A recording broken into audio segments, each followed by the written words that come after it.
Welcome everyone to a very spooky Halloween episode of this. Today we're going to go through a little bit of a reading, a little bit of a walkthrough, an abridged version of what I personally believe to be the best fanfic I've ever read. It is a creepypasta-like thing for Animal Crossing called Welcome to Camp.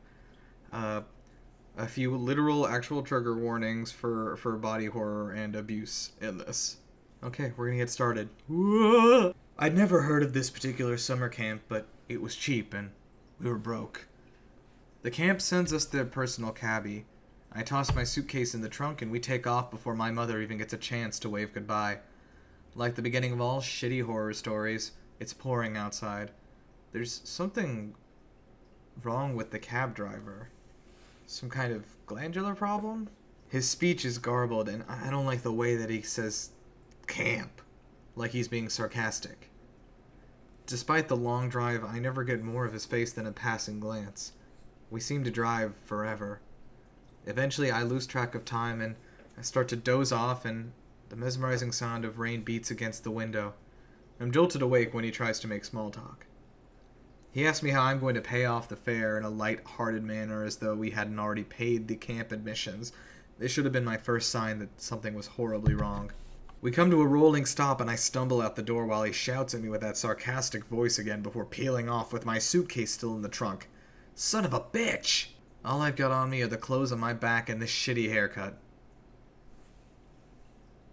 My only option is to check in. The lady behind the counter is a fucking pelican who calls herself Pelly.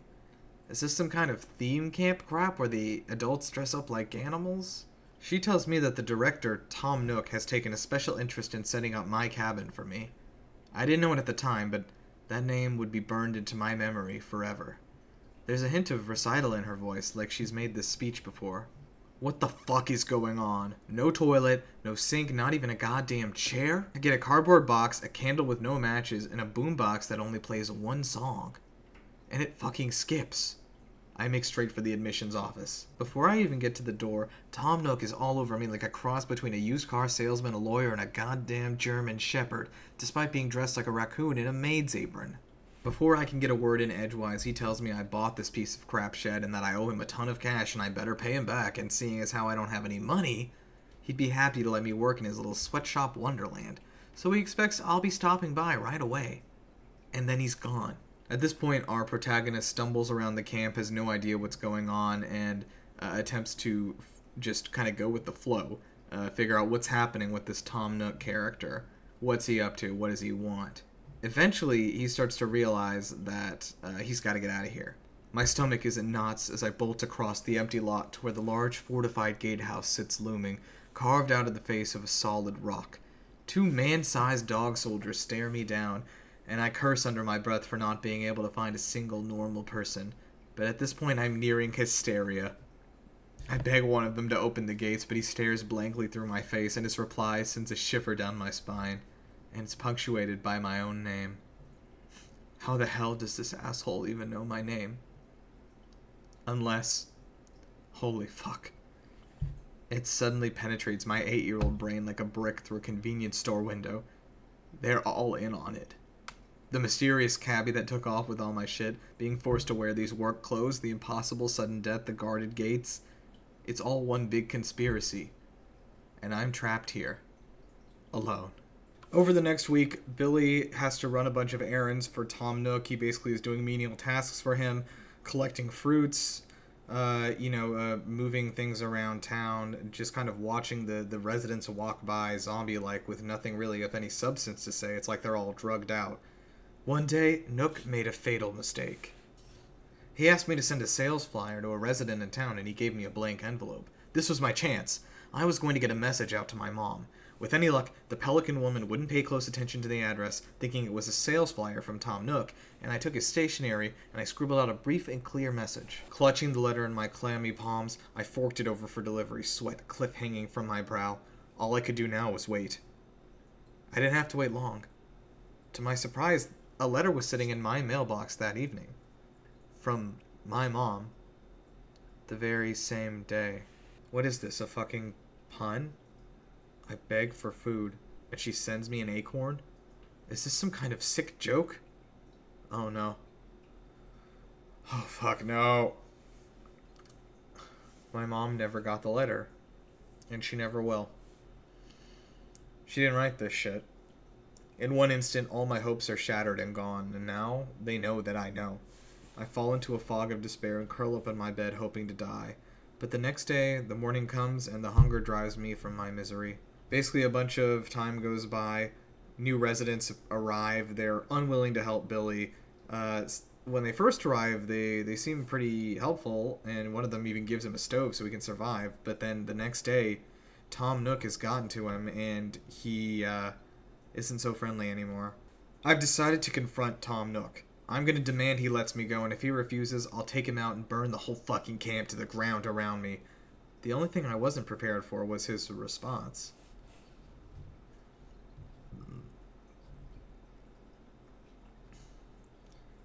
He acts like it was his idea, like he's doing me a favor, as if all I have to do is pay off this house and he'll personally drive me home.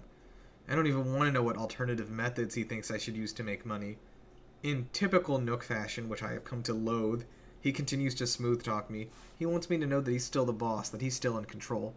I don't give a crap. I don't work for Nook anymore, I'm leaving. Billy then tries to leave town. He's stopped by the guards because he doesn't have anyone on his friend roster, or whatever that is. Just some bullshit excuse basically made up to keep him inside the camp. He goes back to Tom Nook, and Nook basically just hands him a shovel and says to get digging. Tom Nook tells Billy that the best way to make money is to sell him fossils. What? Is he just fucking with me? He tells me to go talk to Blathers, the jerk in charge of the camp museum. I head over to the museum and I find out what the hell he's talking about. While I listened to the owl's patchwork explanation, I couldn't help but wonder why there would be dinosaur bones and a flat field on the beach. What exactly used to be here before the camp was built anyway?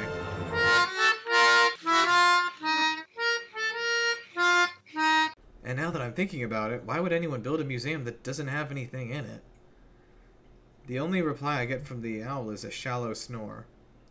Owls don't fucking snore. Billy finally finds a fossil and takes it straight to Blathers, but Blathers is asking for him to donate it to the museum for free. Okay. Billy decides to hold on to that and fuck Blathers, and I'm gonna go sell this to Tom Nook tomorrow morning. 8 a.m. sharp, we're at the door. I'm actually a little surprised when Nook agrees to pay me for the fossil, but my surprise turns to anger when I find out he's going to pay me in bells, his own imaginary bullshit currency. It's not real money, it's just a leaf that's been hole punched. It's infuriating to think of how he continues to fuck with me at every opportunity. An upturned smirk on his smarmy face all the while, but I try to play it cool. I think he actually gets satisfaction out of seeing me upset, so I take his money and I leave. At first I was skeptical of Nook's decision to stop working me, but over time I've come to understand that there is a method to his madness. You see, he's been forcing me to make difficult choices. For example, if I pick oranges to sell, I'll go hungry. But otherwise, I'll never pay off my debt. The same rule applies to almost everything at camp. I start every day forced to make a decision between working and starving. Billy spends the next few weeks digging up fossils, fishing, selling, the fish, eating fish, selling bugs, blah blah blah. He goes to the seamstress and he tells her to make him a camouflage costume for Halloween coming up, even though he's really going to use it for an escape attempt. He notices that the fossils keep appearing 4 every day as if like clockwork, rising up from underground? And then one day he finds something totally different. I was doing my rounds when a disturbed patch of dirt caught my eye, a more obvious crack than I was used to seeing. As I pitched my shovel into the earth, I was suddenly jolted by a screaming chill that shot through my arm like a lightning bolt. I dropped the shovel and it slowly faded off. As I stared at the patch of dirt in shock, like I had just seen an arm shoot out of it, clawing for brains. There was a long period of silence, and nothing happened. I resumed digging, and soon I hit something lurking just beneath the topsoil. It was a crude statue? Like some kind of ancient graven image. I caught myself muttering out loud, "What the fuck is this thing?" When it snapped open its rust-heavy eyes and it stared into my soul. A metallic word pushed itself into my head, where it echoed like a tin can kicked against the wall of an abandoned warehouse. Gyroid. An unexplainable emotion tore through my battered brain, like an unholy mixture of unbridled terror and insatiable curiosity. It was the kind of feeling that made idiots in horror movies open the backlit door even though they know a maniac is waiting on the other side.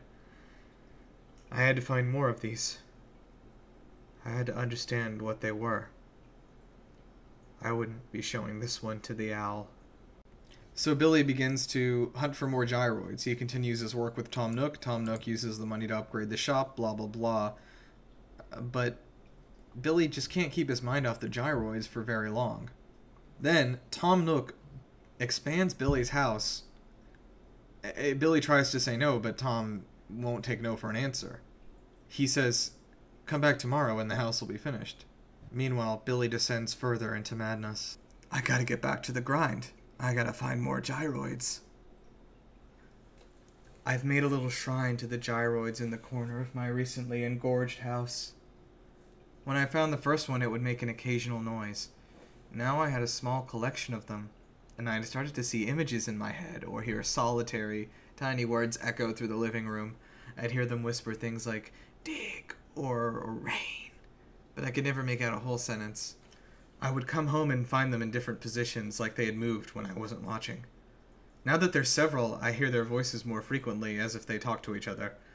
I'd wake up in a cold sweat at night and creep downstairs to look at them, but they're always motionless. I know there's something really wrong about the gyroids, but whenever I think about throwing them out or destroying them, my stomach knots up like a punch to the gut.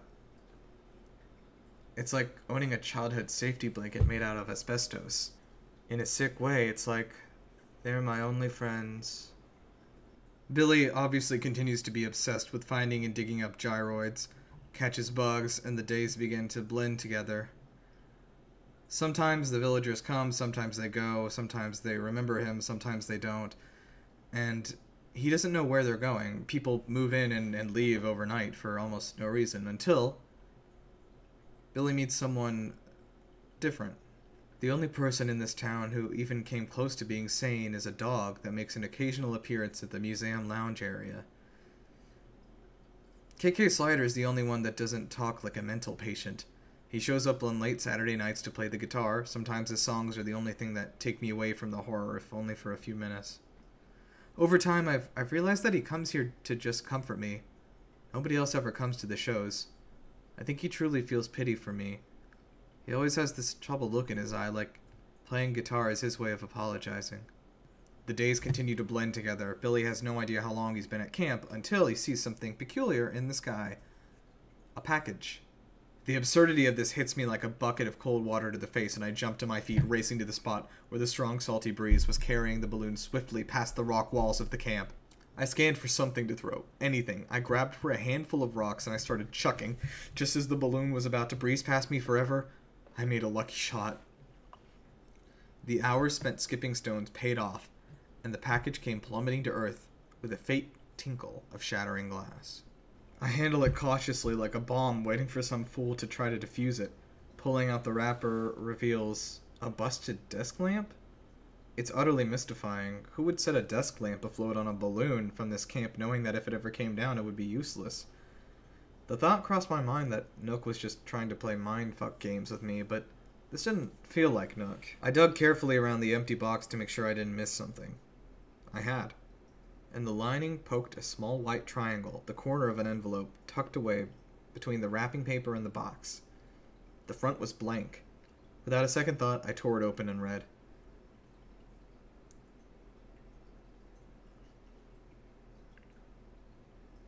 You have got to be kidding me. Billy writes back to Penny saying that he was kidnapped and asking where she's from and how long she's been there. He needs to basically go on and pretend that nothing's wrong. He doesn't want to let Nook find out that anything's different than it has been. He waits for 2 days, and surprisingly, a message does come back on a balloon from Penny, this mysterious stranger.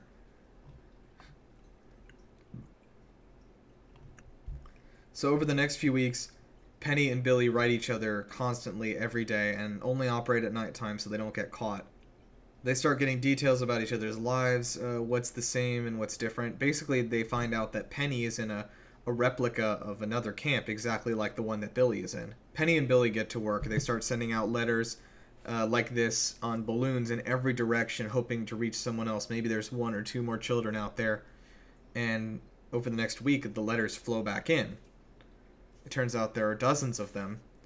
Each of them provides a map of what they know of the island, and Billy pieces them together only to find that they're trapped. They begin to realize that there's only one commonality between all of their camps, and that is Tom Nook. There must be some way that he's transporting himself between the camps so quickly, some kind of underground passage, or maybe he's got some sort of superpower that allows him to do it. But he's in everyone's camp at least once a day. They decide to find and steal a boat and break the other people off the island. They know that they can't take everyone with them at once because there's about a dozen of them, so it seems like they're going to have to send help later. Billy and Penny basically plan to break out together. Realizing that Tom Nook is able to get around between each camp each day, they come to the conclusion that he must have some sort of secret passages, some sort of way to get around that quickly. Billy sneaks into the Nook and Go, looking for the secret passage. He realizes that he and Penny are both going to have to find their individual passages first, and then try to break out at the same time after they figure out how to get a boat. It's a long, complicated plan. After some collaboration with Penny, Billy realizes where the passages are, and they decide to break into Nook's shop. I read through Penny's long letter slowly, my fatigued brain stumbling the words. I feel like such an idiot. Now I understand why I didn't see Nook leave last night. He builds his escape tunnel directly into the store. That explains how he can constantly change his merchandise and why I'd never see him outside. Penny couldn't wait last night. She knew Nook wasn't in her town and broke into her own store in the middle of the night, where she was surprised to discover the underground tunnels. She says there's a whole network of them under the island that leads to each of the camps, and she sent me a quick sketch of what she had mapped out. The center of the map was where previously we had a question mark, and the white lines showed where the tunnels ran, branching and running underneath each of the camps. The real shock was the main tunnel that circled the middle. Penny had found a ladder that led up from the underground to the surface. She had hoped the tunnel she followed last night would lead to the docks. It didn't. It led to Nook's house. I would have shit my pants if I suddenly found myself at Nook's doorstep, and I probably would have run away in fear. Not Penny. She broke in. Nook built his house in the middle of the island, the area I had coincidentally noted with the giant white question mark. Penny says it's lavishly furnished, but completely unprotected. Nook is apparently quite confident that no one will be visiting anytime soon. But what she wrote next is what blew my mind. As Nook slept in his master bedroom, she found his office and rifled through his personal folders. She stole every scrap of information she could find and was about to take off, and that's when she saw him. I can only imagine the unbridled horror of looking up to see Nook watching you from the shadows of his own house, rage burning like coals in those dead eyes of his. She ran for her life, broke through a window, and tripped. And the alarm that lit up the sky. And she kept running. Somehow she found her way back to camp, but she knew she was in trouble. Nook had seen her. She didn't even have time to read what she had stolen. Oh my god. It's all right here. In the box. She wasn't lying. In my hands I held the answers to all the questions, the documents that would tell me the reason I was here, and how to escape. The box was overflowing with bent folders, printouts, and forms outlining every action Nook made. I had Nook's personal files. Apparently a long time ago Nook bought this island. It's hard to tell for sure, but judging by some of these dates, it looks like he used to be a real hotshot real estate agent that did exclusive work for the rich and powerful. The kind of douchebag you'd see on a highway billboard. Makes me wonder how he got away looking like a fucked up raccoon. From these papers, I get the impression Nook wasn't a one-man show. He spent the later part of his career working with a Japanese businessman who invested a large amount of money to purchase the island, and they had made several trips to the island together to plan out construction. That guy's name was Tota Keke something. Tota KK. Wait, that name. KK. He's talking about KK Slider. Slider used to be Nook's partner? I sorted through a dozen or so construction contracts. Only weeks after buying the island, Tom and KK began building enclosed private beaches for wealthy tourists. That's why all these camps are private and artificially walled off. It goes on to explain that construction is slow because of the expense of ferry materials and day workers. Sounds like we were right about the ferry too, and it looks like it never got finished. Something weird happened almost 10 years ago. Nook canceled all the contracts on the same day, even though it must have cost him millions. According to some receipts, he also purchased all the digging equipment for the island. And that's all I can find. Wait a second.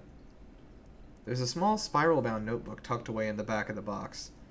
I check the inside of the cover and I shudder. It's Nook's personal journal. For a moment I almost considered not reading it, just burning everything and saving my sanity. I have learned to live with not knowing why I'm here. I don't know if the same can be said once I find out. But it's impossible. Of course, I flip the battered cover open and I swan dive into oblivion. My fingers fly over the pages. I'm reading so fast I can only catch glimpses of the entries, but they're converging into one big horrific picture. With every page I understand more of what's happened here. The workers dug up more of those freaky statues. They might be valuable. I'm keeping them in my office. A fight broke out Tuesday. One worker was badly injured. I think they were fighting over the statues. Weird things have been happening lately. People are spooked and half the crew quit today. KK thinks the island is cursed and we should cut our losses. I convinced him to give me one more week. I'm staying here. KK can go fuck himself. This is my home. He can't take my gyroids. I had to lock up KK. He threatened to call the police. He wants to take my property. He's jealous. It's starting to look different. Feel funny. Can't sleep. KK howls at night. This is wrong, but I have to. Gyroids say so. Things are going well. Lots of new friends. I need a lot more. A lot more. At this rate, I'm gonna run out in a month. This new plan has worked very well. The young ones cross the fastest and put up the least fight. My favorite is Rabbit. My blood runs cold. I suddenly know exactly what's happening and I have to suppress my gag reflex. I want to shut down, I want to go into shock, but I can't stop my brain from fitting the pieces together.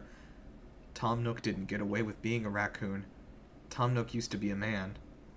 And he was building a luxury island resort with his partner KK. The construction crew started unearthing gyroids. Nook began to collect the clay statues, but they were doing strange things to the crew. They were making him act odd. KK wanted out, but Nook convinced him to wait one more week. And then the gyroids got him. I suddenly flashed back to an old conversation I had with Nook. At the time it seemed utterly insignificant, but now I get the context. I'd completely forgotten to mention a very important thing I must ask of you. What's your favorite animal? Billy, I want to give your life some meaning. That's why I ask. The longer you're exposed to the gyroids, the more you cross over into some fucked up mutant animal creature. I flipped back through the journal, and I reread the page as carefully as the hairs on the back of my neck stand on end. Nook calls it Animal Crossing. That's why the island is full of animal people. But Nook realized that it takes time. Judging by the dates on the journal entries, it can take over 6 months, and children cross quicker than that. His biggest problem would be keeping people captive and healthy for so long. Oh, fuck. Oh my god, it all makes sense. This entire fucking camp is designed to keep me distracted. The lie, the pointless job, the house, KK Slider, the museum, fossils, the goddamn gyroids. Fuck. Nook wanted me to find them. He wanted me to put them in my house and obsess over them. If he forced me to keep them around, I'd fight it, but this way. Fuck. Ever since I found them, I've been slow. My thoughts have been cloudy. Seems like the more you're exposed to, the quicker you cross over. I think I'm still human, but I can't even remember how long I've been here anymore. This leaves one question. The big one. Why is Nook turning us into animals? I reread his journal slowly, and I tried to think of all the things that had happened to me here, my hand shaking uncontrollably. It all comes back to the gyroids. I know they try to talk to me, but I can only imagine what they say to Nook. He was the first to fall to their influence. He's the original. What are they telling him to do? And then I figure it out. He eats us. That's why the residents disappear one day without a trace. Once they become an animal, he eats them. Are the gyroids telling him to do it? Is he just playing some kind of rabid raccoon behavior? I think he just likes it.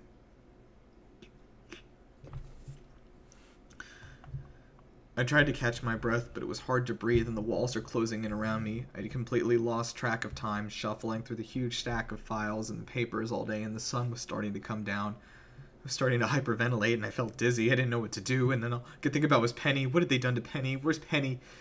I might have lost my mind right then if the door hadn't suddenly been busted down. Mutant animal freaks swarmed in, their clawed hands scoring my skin as they dragged me screaming from the house into the darkness of the night. I woke up with a headache so severe I immediately puked over the side of the bed. My head rang like a bell and my sight was blurry as if I had been on the bender from hell. I could only remember fragments of last night, but I remembered enough to know what I had read. The other residents had broken into my house. They somehow knew I had the documents.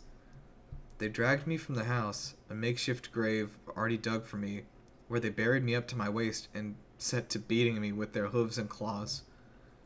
I thought this would be the end, and I blacked out. Now I was back in my bed. I was really having trouble focusing my vision, and it was making me nauseous. I went to rub my eyes when I felt the patch. They had beaten me pretty bad and then bandaged me back up. They didn't want to kill me. They just wanted to break me. The entire side of my head was numb with pain. Somehow my thoughts flew back to Penny. If they could do this to me just for reading something I shouldn't have, what would they do to her? Was she dead? It was almost too much to bear. I had to know. I had to find out if she was okay. I managed to hobble on my feet and head downstairs. I suppose I wasn't surprised to find that they had taken everything I owned. The house was utterly empty except for the gyroids. Goddamn monstrosities. Nothing had changed. The residents acted as though nothing had happened. They openly mocked me, as if we had all shared a wonderful spot of tea and biscuits last night. In my mind, I imagined a knife plunging into their horrid faces over and over. A horse-shaped resident walked by awkwardly. He looked at me oddly, with more sympathy than I'd ever seen from anyone besides KK. He nervously approached me and he whispered, "When Tom Nook, when he got obsessed with that kind of thing, all of camp suffered. Oh, too many tears, I can't even see you. I just can't talk about what happened right now, Tenderfoot." I felt like shit, but I don't think he was apologizing for a beating. What did he mean about Nook being obsessed with that kind of thing? Did he mean the part where Nook fucking eats you? Suddenly a new kind of numbness started to set in, and I realized it wasn't just emotional. I couldn't feel my left eye. I poked my patch, and it depressed. Too much. They took my eye. Again, we see some... Billy goes through some, obviously, some trauma here, having his eyeball taken out. But the only thing that keeps him going is the vain hope that one day he can rescue Penny. Nothing seems to change, though. Then another present with a balloon floats by, and Billy manages to get it. I tore away the wrapping paper to find the usual battered envelope. She'd always written to me on a particular flowery stationery. This wasn't it. "Dear Billy, I've been a bad girl. You probably think that I'm innocent, but I'm not. I will tell you why. I screamed for 3 days, and they took my tongue. I threw bottles to sea, and they took my arm. But worst of all, I stole what was not mine, and I lied about it. So you see, I am not so innocent. I hope that you will make better choices, Billy. I've sent you my last gift. I don't need it anymore." What the fuck? My hands went instinctively to the box where I began to tug at the lid. I stopped. Something was wrong with this box.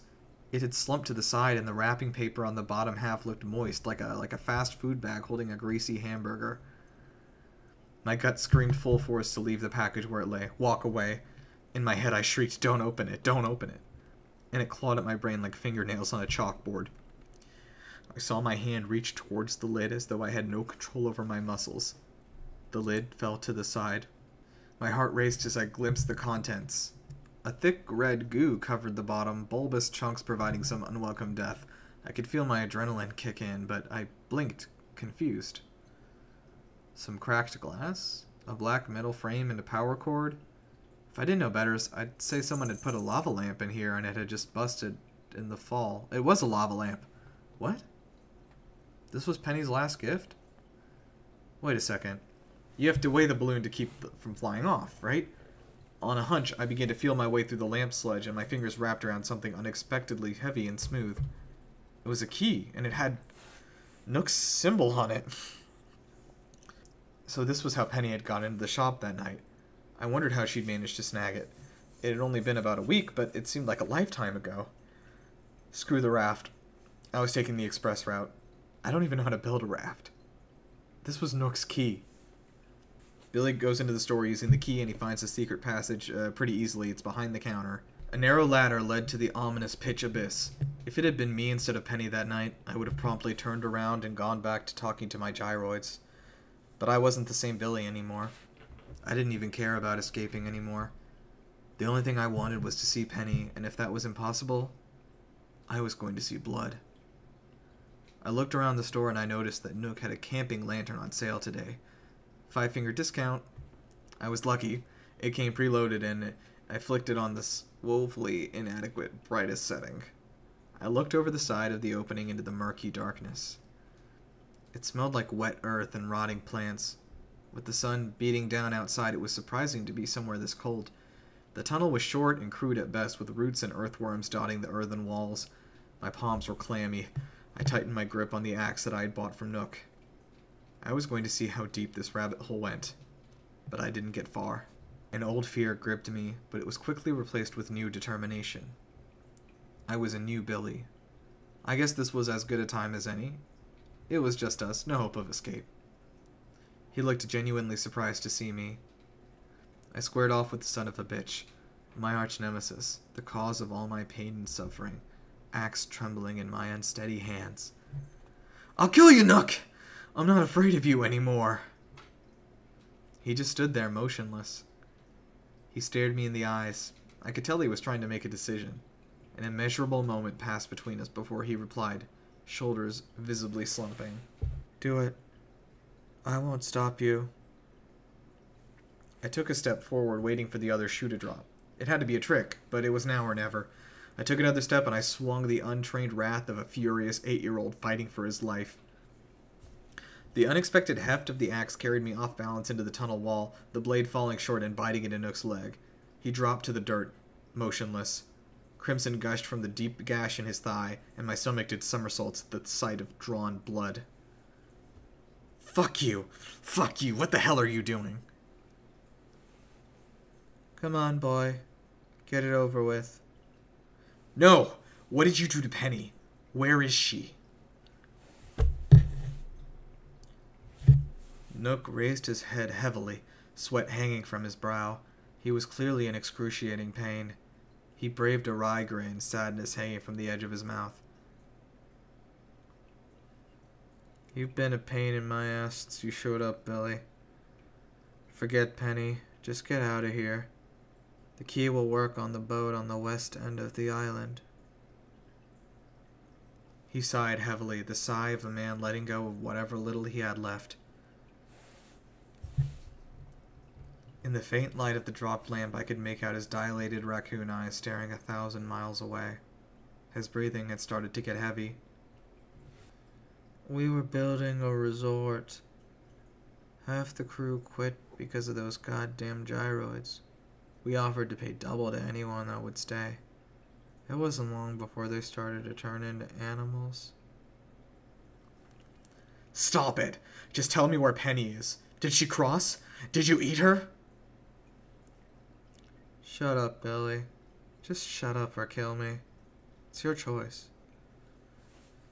Tears were starting to well in my eyes, tears that I thought had been lost permanently.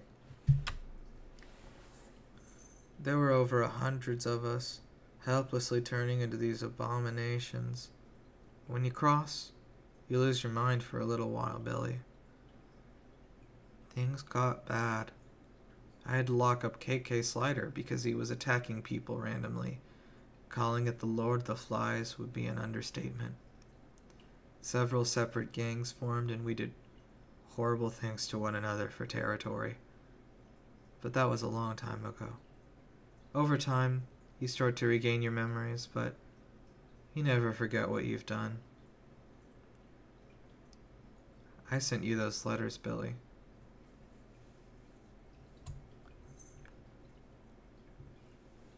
Liar!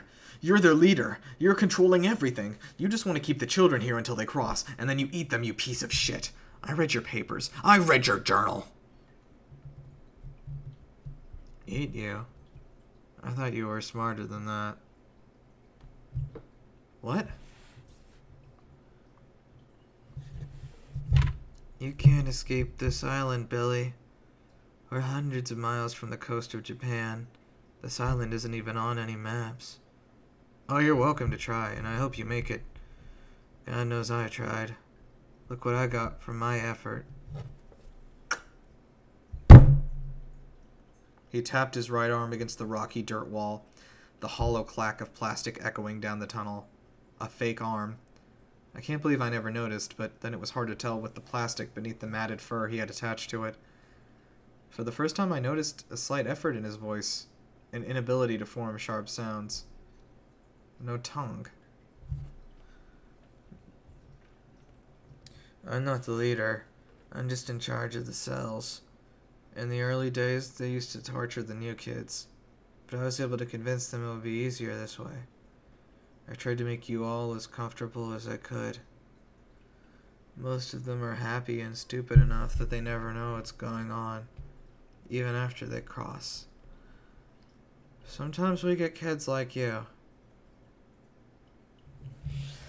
This can't be right. This is another one of Nook's fucking lies. He's just trying to keep me confused, guessing. After all this time, how could he claim to be looking out for us, trying to make our lives better? Indignation coursed through my veins. You're a liar. I don't believe you. Why would you pretend to be Penny? Why would you give me your own journal? Why have you been sending me mixed messages like that creepy fucking letter and then put your key in there? Look at me, Billy. Look at your face. This is what happens to you when you try to escape. They take something from you. The only thing I can give you is hope. Hope that there's someone else out there. Didn't you notice that I did nothing but encourage you to wait longer and longer? Try to scare you into doing nothing. Wouldn't let you take any action. I have to admit, I didn't predict you'd use the balloons to map the island. Never should have taken this long. You should have crossed by now, Billy. At least then maybe you could finally accept that you're stuck here. I sent you one last letter to try to scare you into letting it all go, into giving up. I gave you my key on the off chance you decided to grow some balls. I wasn't lying. I don't need it anymore. To be honest, I didn't think I'd see you down here. I was starting to lose it. Something deep in my gut told me that he wasn't lying. He was bleeding out in front of my eyes, and he didn't care. It answered some questions that had been gnawing in the back of my mind that I'd been trying to ignore. How could a little girl like Penny have broken into Nook's house and just happened to find his private papers and journal? Why would she run back to her own cell? How could she get away with putting together a package every day? So then there's no Penny. She was never real? Oh, she's real, alright. Penny runs this freak show. I'm sorry, kid. I had to use her name on the letters because I couldn't risk someone else finding the messages by accident and tracking them back to me. Nobody would question a message from Penny. I'm running out of limbs. No. No. Shit, I shouldn't have told you this. Come on, get out of here. Make a run for it. You're smarter than the rest of them. I think you have a real shot. No, it's not true, and I can prove it. What about the end of your journal? Why would you say that you need more children? Why did you say that rabbits are your favorite? The smile on his lips melted away, and he groaned and shivered almost indistinguishably. He leaned back and he rested his head against the tunnel wall. Listen, you're not supposed to know some things. I finally snapped. I punched him hard across the face and I grabbed him by the collar, pushing his face to mine, and I screamed, "You think you've suffered? You think you're a saint because you tried to make this hellhole comfortable? Fuck you, you goddamn coward. You think I got anything left to lose, huh? Now you tell me everything." He looked me in the eyes. The tension hung in the air like a baby grand piano, and there was a metallic tinge floating in the musty tunnel that you could almost taste. Penny is my wife. She was living with me on the dig site the whole time. She didn't cross over the same way the rest of us did. She never recovered. She just lost her mind. Everyone's afraid of her. They do whatever she says. The things that she did to some of the other animals. She skinned them alive and she wore their... I think her cancer messed with the crossing. She was terminal. The only reason I brought this place was because we wanted to live the rest of our days in comfort on a tropical paradise. This was going to make us enough money to never have to worry about her medical bills ever again. It was all for her. She had a full team of round-the-clock doctors we paid to keep on the island. They all crossed, too. Then something happened that surprised me more than I thought was possible anymore. Nook began to sob. This wasn't the Nook I knew. This wasn't the Tom Nook that I wanted dead. This was a broken man.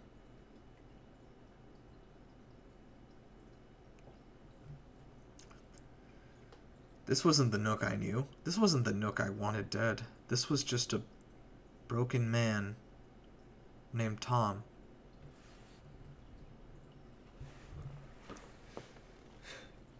She took over the house and took over the journal and the business.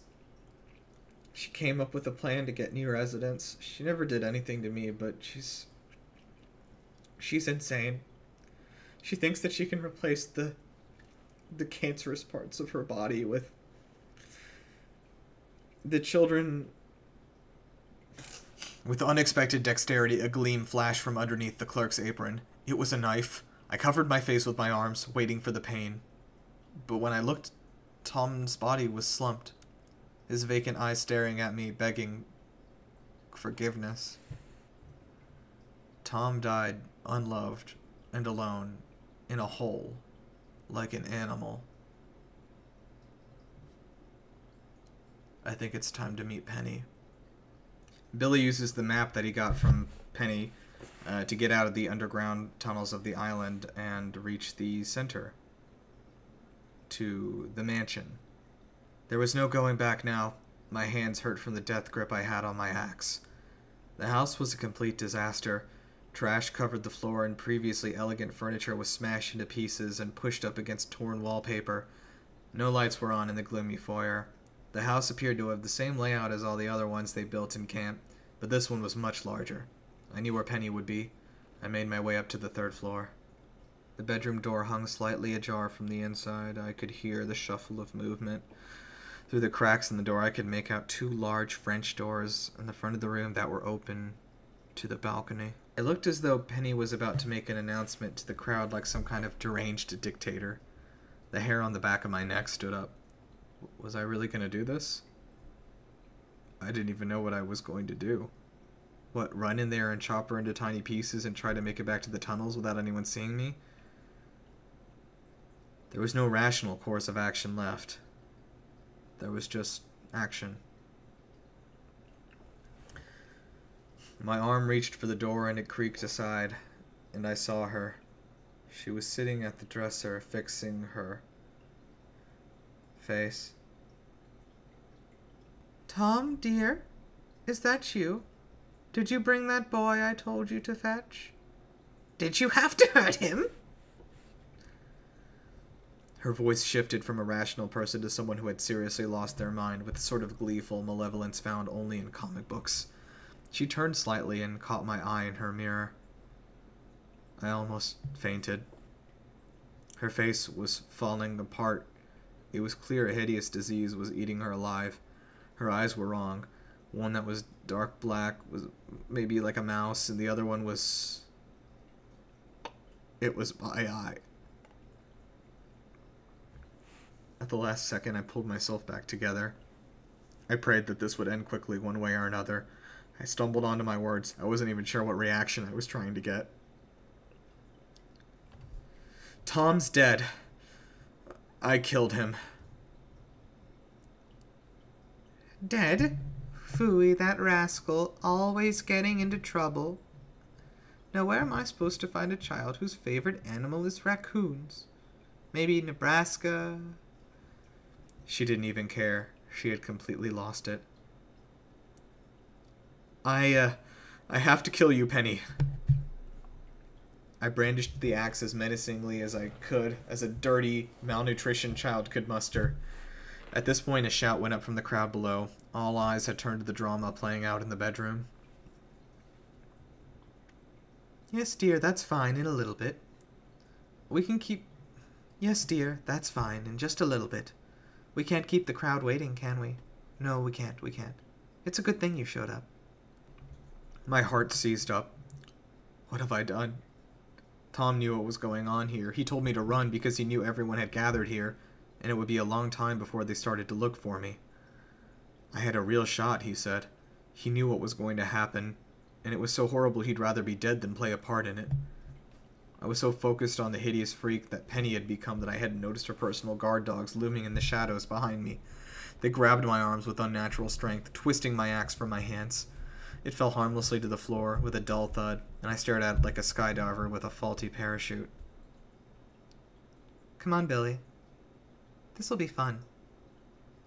The guards dragged me downstairs while Penny addressed the crowd from the balcony. I could hear her voice muffled through the walls of the house, but it was hard to make out complete sentences. What I could make out was this. She was very upset about her documents and journal being stolen, and she didn't know who did it, but she was going to find out, and I was going to help. She ordered everyone to line up.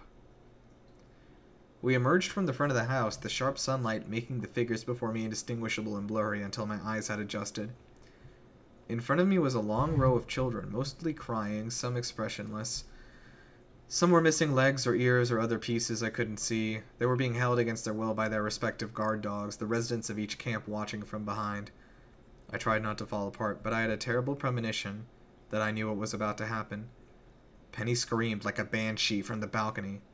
Well, Billy, would you be so kind as to tell which one of your friends stole my belongings? She didn't know. She didn't understand that Tom betrayed her, and now somebody was going to suffer for his actions. There was no time left to think. It was me. I did it. Leave them alone. Poor brave Billy. You already paid for your crime. Don't make me add lying to your list of punishments. I know you were in your camp, so it couldn't have been you. I'm very busy, and I'd really like to know who sent you those papers, Billy. It was Tom. Tom did it. He did everything. Please, please, just let them go. Penny motioned to the first child down the line. The boy's guards looked panicked but resigned to do Penny's will. Begrudgingly, they dragged the boy, screaming, to the back of the house. Penny turned and left the balcony. Several minutes later, blood-curdling screams filled the air. Then the screaming stopped abruptly. From inside the house, the dull thumps of someone heavily climbing the stairs could be heard. Penny returned to the balcony with her prize. She held out her arm, and she waved around the arm she was holding. Look, Harold's waving goodbye to all of you. Now how about the truth this time, Billy? The crowd collectively gasped, children intermittently screaming for their own lives. I doubled over, trying to heave, but my stomach had nothing to give up. Too much. I couldn't deal with this. She was making me choose who to slaughter like livestock, and if I didn't tell her what she wanted to hear, she'd drag each of these kids behind the house. She was making a show of this so no one would ever cross her again. Think carefully this time, won't you? My mind was blank. We were all going to die here, gutted by an insane monster until no one was left. And then they would ship in a new batch of children, and it would go on. Forever. For the first time, I didn't have any options. No hopeful plan or bed to hide in. Penny knew it wasn't me that took her papers. She didn't believe it was Nook. I don't even know who she thought did it, but if I guessed wrong, she'd keep killing until I guessed right. Or there was no one left. I didn't know if I could live with that. And then, what would she do to me? Thoughts flew by my head like bullets, but were inevitably rejected like golf balls off a brick wall. I didn't know what to do. Seconds passed like eons. It was me! Shocked, I glanced over to see a gangly figure. A tall, relatively older boy had stepped forward. He was missing a leg from the knee down, and he moved slowly on his makeshift crutch. What are you doing? The sides of his head were flat, lacking the telltale silhouette of ears. He couldn't hear me. Oh, Philip, you always were a troublemaker, hmm? Why don't we take a walk together? Philip, don't! He was already gone. The entire crowd was mesmerized, staring into the empty side lot where Philip had disappeared from sight, waiting for screams or for Penny to appear again from the balcony. And then what? We'd choose another sacrifice and we'd go on like this into the night? This was the closest thing to a shot in hell I'd ever have, and my body reacted before my brain could tell it to stop. I spontaneously twisted from the grip of the guard who had, himself, become transfixed by the anticipation of the scene, and I made a break for the side where Philip had disappeared. Maybe between the two of us we could overpower the deranged mouse. Maybe without her canine entourage we stood a chance. We didn't. I turned the corner to see Penny hunched over the body like a vulture. Both figures were covered in blood. One was not moving. Philip was dead. Yet the blood was not entirely his. On the ground beside Philip was his crutch, the end of which had been sharpened to a dull point. I hadn't noticed it before, and in Penny's side a deep gash oozed inhumanly thick, dark blood. At the sound of footsteps behind her, she had stopped. She had been digging through his chest with her clawed arm like a gleeful child looking for... She had been digging through his chest with her clawed arm like a gleeful child digging through a discount bin of video games, looking for organs she'd like to keep, and tossing the rest haphazardly to the ground around her. My sight suddenly went black, as if to save me from the inescapable trauma, but in truth, it was because guard dogs had plowed into me from behind, knocking me to the ground. The key in my pocket dug heavily into my thigh before springing freely onto the dirt. And my vision returned. I was shocked by Penny's gruesome visage hovering over me, key in hand, eyes blazing. Where did you get this, boy? Penny grasped me with uncanny strength for a mouse and a gut wound and literally dragged me through the mud, through the back entrance of the house and up the stairs. She shrieked to the guards to stay. Back in the bedroom, she propelled me with superhuman force against a wall, and I slumped to the floor. She closed the doors to the balcony and rushed at me, burying her claw deep into my shoulder to hold me in place. Her face pressed against mine, and my terror rose as I was forced to stare deeply into my own eye. Where is Tom? Why isn't he here? I told you. Tom's dead. She slammed me against the wall. You couldn't kill a fly, you weak waste of meat. Where's Tom? He killed himself. He killed himself because he couldn't stand the thought of having to live one more minute with a hideous failure of nature like you. He'd rather be dead than have to wake up every morning next to a monster.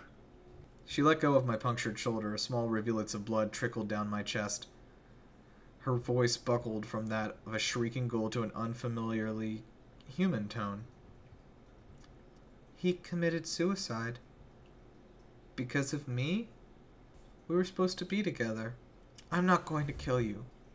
That would not be fitting. I'm going to make you hurt. Forever. That's what Tom would want. I'm going to start with your hands, and then your feet. She didn't understand that she was a virus, and that every shot she injected me with built up my tolerance. This was her last shot, and it was a big one.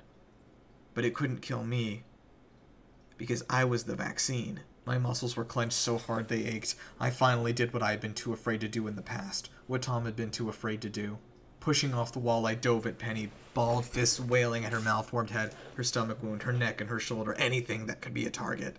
She stumbled to the floor, a dumbfounded expression on her face. She screamed in agony, and we crashed through the French doors, fresh hatchet wounds scouring her body. I lunged after her. I slammed us both into the balcony railing. As I pressed onward with grim melee, action became a blur.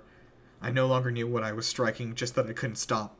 In one last blood-curdling moan, Penny lifted herself over the balcony, grasping around my waist and neck, and I toppled over with her, axe flung from my hand.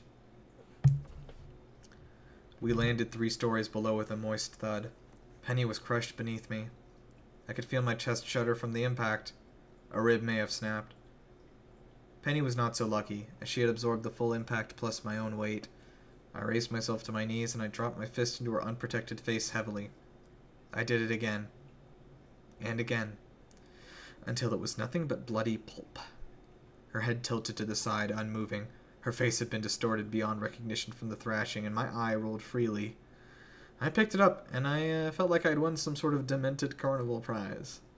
The crowd gathered in a circle around the scene, mouths agape. The air hung heavily around us, soundless except for my weighty breathing. Pain was starting to seep back into my limbs when another sound floated in the breeze. A low hum that seemed to pulse from an indeterminable distance. Helicopter. On that helicopter's side was a symbol, a white field with a radiating red sun.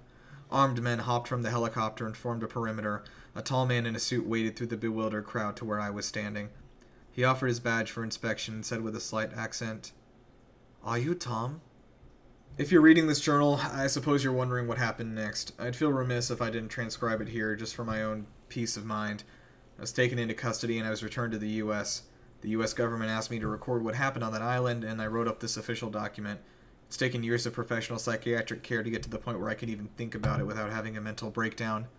I'm almost 30 now, and sitting here looking at this big picture, I can barely believe any of it myself.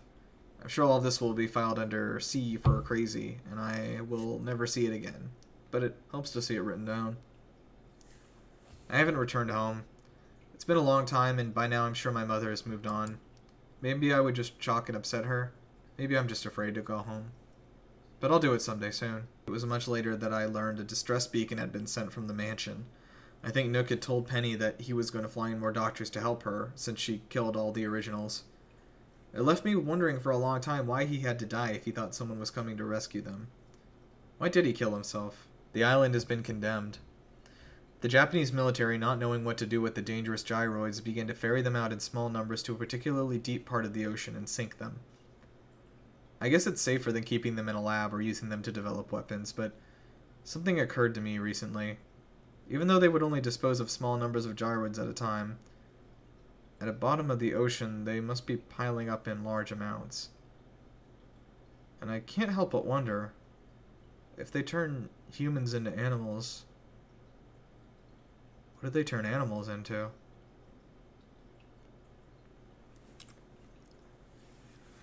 Thank you guys for joining me for this reading of Animal Crossing Welcome to Camp. I have a link to it in the description, obviously. Go check out the full story. I tried to abridge it, and we've skipped over like maybe half of it, but it is thrilling, and there's actually an alternate bad ending. The thing we read was like the good ending. So there's an alternate bad ending if you want to experience that. Thank you guys for sticking with me. I hope this satisfied your spoopy Halloween needs. For more stuff like this, please subscribe to us at GameLuster and follow me on Twitter at Gondeezy. That'll be over here too.